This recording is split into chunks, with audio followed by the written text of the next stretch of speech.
Hey guys, welcome to my channel Arushi official. কেমন আছো তোমরা? আশা করি সকলে ভালো আছো, আর আমিও ভালো আছি। হর হর মহাদেব।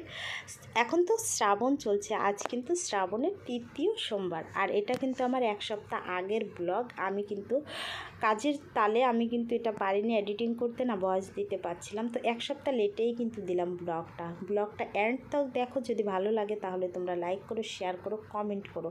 এখানে আমি কিন্তু সমস্ত কাজ সেরে আগে মহাদেবের পুজোটা সেরে নিলাম, আর পুজোটা করছিলাম, কিন্তু আমার মনে মনে একটাই কথা আসছিল যে আমি আজ যদি একটু মহাদেবের পুজোটা মন্দিরে গিয়ে করতে পারতাম তাহলে কিন্তু ভালো হতো।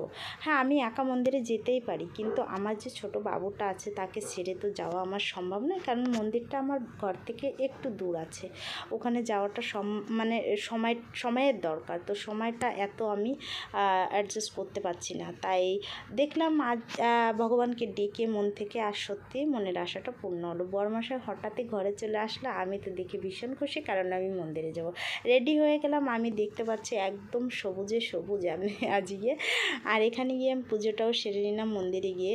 তো মন্দিরে গিয়ে আমি পুজোটা যখন করলাম, সত্যি আমার খুবই ভালো লেগেছিলো, খুবই আনন্দ লাগছিল। বাবুকে ঘুম পাড়িয়ে দিয়ে এসেছিলাম, আর আমি ঘরে এসেও দেখি আমার বাবু কিন্তু ঘুমিয়ে আছে। তো মন্দিরের চারিপাশটা তোমাদের সঙ্গে একটু শেয়ার করি, দেখো কেমন। মন্দিরটা কিন্তু খুবই সুন্দর। এখানে কিন্তু যেতে খুবই ভালো লাগে, আর আমি এই মন্দিরটা ভোলেনাথের পুজো করতে কিন্তু যাই, মাঝেই যাই।